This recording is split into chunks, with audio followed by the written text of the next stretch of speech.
Hi అండి. అందరికీ నమస్కారం. Welcome to my channel. ఈ వీడియోలో ఏపీ ప్రభుత్వ ఉద్యోగులకు మరియు పెన్షనర్లకు భారీ శుభవార్త. ఐఆర్ లేకుండానే ఫిట్‌మెంట్ ఫ్యాక్టర్ భారీగా పెంపు. సో, దీనికి సంబంధించిన పూర్తి సమాచారాన్ని వీడియోలో తెలుసుకుందాము. వీడియో అయితే ఎక్కడ కానీ స్కిప్ చేయకుండా ఎండ్ వరకు చూసేయండి. అప్పుడు ఇన్ఫర్మేషన్ పూర్తిగా అర్థమవుతుంది. అలాగే వీడియో చూస్తున్న ప్రతి ఒక్కరు వీడియోకి లైక్ చేయండి ఫ్రెండ్స్. ఈ వీడియోని తోటి ఉద్యోగ, పెన్షనర్ మిత్రులతో అయితే షేర్ చేయండి. కొత్తగా మన ఛానల్ చూస్తున్నవారు ఇంకా ఎవరైనా సబ్స్క్రైబ్ చేసుకోకపోతే వెంటనే మన ఛానల్ అయితే సబ్స్క్రైబ్ చేసుకోండి. సబ్స్క్రైబ్ చేసుకోవడం వల్ల నేను చేసే ప్రతి ఒక్క వీడియో మీ వరకు రీచ్ అవుతుంది. ఇక ఆలస్యం చేయకుండా వివరాల్లోకైతే వెళ్ళిపోదాము. ఫ్రెండ్స్, ఇక విషయానికొచ్చినట్లయితే ఆంధ్రప్రదేశ్ ప్రభుత్వం రాష్ట్రంలో ప్రస్తుతం లక్షలాది మంది ప్రభుత్వ ఉద్యోగులు, ఉపాధ్యాయులు మరియు విశ్రాంత ఉద్యోగులు అంటే పెన్షనర్లు అత్యంత ఆసక్తితో 1000 కళ్ళతో ఎదురు చూస్తూ ఉన్నటువంటి ప్రధాన అంశం 12వ వేతన సవరణ సంఘం 12th పీఆర్సీ. రాష్ట్రంలో నూతనంగా అధికారంలోకి వచ్చిన తెలుగుదేశం, జనసేన మరియు బీజేపీ కూటమి ప్రభుత్వం ఈ విషయంలో ఎలాంటి సానుకూల నిర్ణయం తీసుకుంటుంది, తమ కోరికలను ఏ మేరకు నెరవేరుస్తుంది అనే దానిపై రాష్ట్ర వ్యాప్తంగా సర్వత్రా ఉత్కంఠత నెలకొంది. సాధారణంగా రాష్ట్ర ప్రభుత్వాలు ప్రతి 5 సంవత్సరాలకు ఒకసారి తమ ఉద్యోగుల వేతన విధానాన్ని సమీక్షించి కొత్త పీఆర్సీని అమలు చేయటం ఒక సాంప్రదాయంగా వస్తోంది. అదే కేంద్ర ప్రభుత్వం అయితే ప్రతి 10 సంవత్సరాలకు ఒకసారి ఈ ప్రక్రియను చేపడుతుంది. ఈ వేతన సవరణ అనేది కేవలం జీతాల పెంపు మాత్రమే కాదు.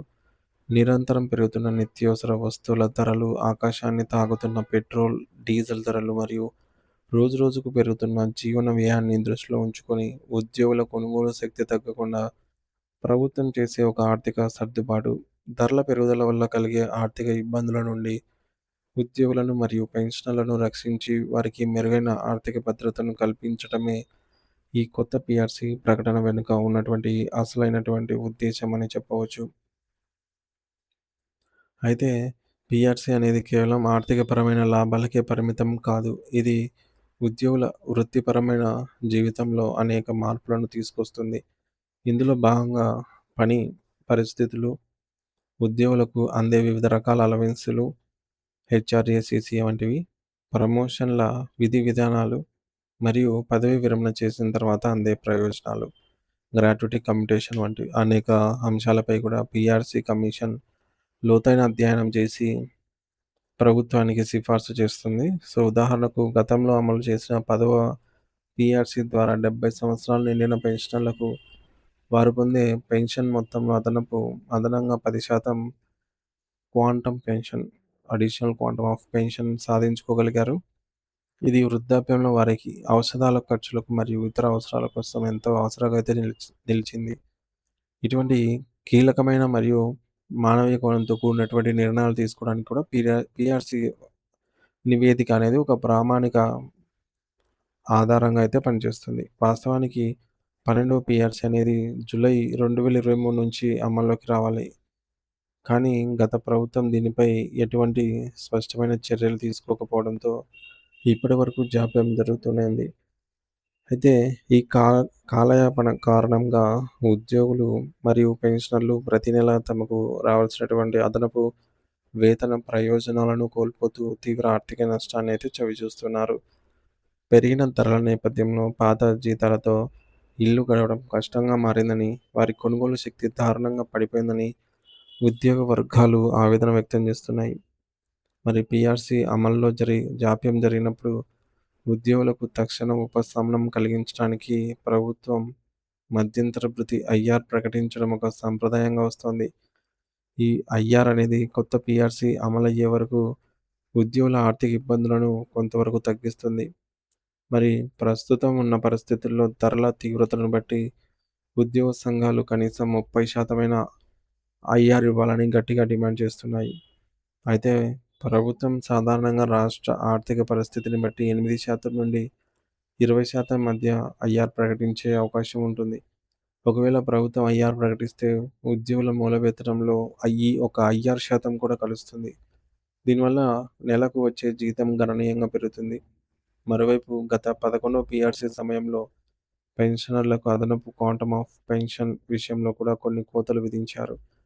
ఆ కోతలను తొలగించి 12వ పీఆర్సీలో పాత పద్ధతిని పునరుద్ధరించాలని విశ్రాంత ఉద్యోగులు ప్రభుత్వాన్ని బలంగా కోరుతున్నారు. మరి 12వ పీఆర్సీ ప్రక్రియలో ప్రస్తుతం ఒక పెద్ద సాంకేతిక చిక్కు నెలకొంది. గత ప్రభుత్వం జీవో నంబర్ 68 ద్వారా పీఆర్సీ కమిషన్ ఏర్పాటు చేసినప్పటికీ, దానికి చైర్మన్‌గా ఉన్నటువంటి రిటైర్డ్ ఐఏఎస్ అధికారి శ్రీ మన్మోహన్ సింగ్ గారు రాజీనామా చేయడంతో, ఆ కమిషన్ పనితీరు స్తంభించిపోయింది. దీనివల్ల పూర్తిస్థాయి నివేదిక ప్రభుత్వానికి అందలేదు. ఇప్పుడు నూతన కూటమి ప్రభుత్వం ముందున్నటువంటి అతిపెద్ద సవాల్ ఏమిటంటే, మళ్ళీ కొత్త కమిషన్‌ను వేయాలా? లేక ప్రత్యామ్నాయ మార్గాల ద్వారా వేగంగా వేతన సవరణ చేయాలా? అనేది. ప్రభుత్వం ముందు కొన్ని ప్రత్యామ్నాయాలు ఉన్నాయి. మొదటిది పీఆర్సీ కమిషన్ నివేదిక కోసం వేచి చూడకుండా ఒక కేబినెట్ ఉపసంఘాన్ని లేదా ఉన్నత అధికారుల కమిటీని ఏర్పాటు చేసి, ఈ మేరకు ఆమోదయోగ్యమైన ఫిట్మెంట్ శాతాన్ని ప్రకటించడం అన్నమాట. గతంలో కొన్ని రాష్ట్రాలు ఇదే పద్ధతిని అనుసరించి సమయాన్ని ఆదా చేశాయి. రెండవది, ఉద్యోగులు కోరుతున్నట్లుగా 50% ఫిట్మెంట్ ఇవ్వడం సాధ్యమా కాదా అని లెక్కలు వేయటం. ఒకవేళ కొత్త కమిషన్ వెయ్యాలని భావిస్తే అది నివేదిక ఇవ్వడానికి కనీసం 6 నెలల నుండి ఏడాది సమయం పడుతుంది.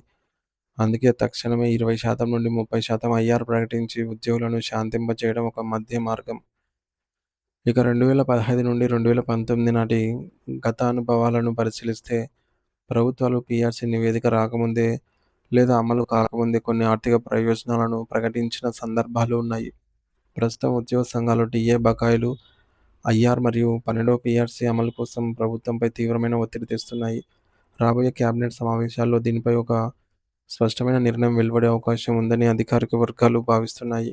ఒకవేళ 12వ పీఆర్సీ అమలైతే ఉద్యోగుల మూల వేతనం బేసిక్ పే కనీసం 30% నుండి 50% వరకు పెరుగుదల ఉంటుంది.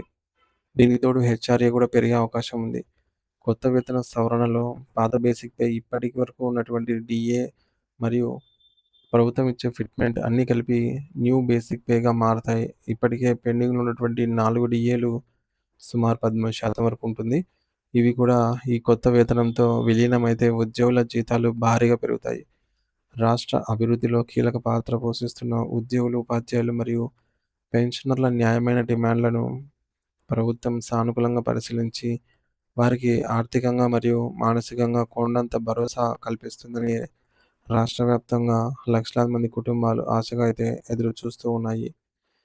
దీనిపై మీ అభిప్రాయాన్ని కామెంట్ ద్వారా తెలియజేయండి ఫ్రెండ్స్. ప్రభుత్వం ఐఆర్ లేకుండా డైరెక్ట్‌గా ఫిట్మెంట్ ప్రకటించి పీఆర్సీ ఇంప్లిమెంట్ చేసే అవకాశం ఉందా?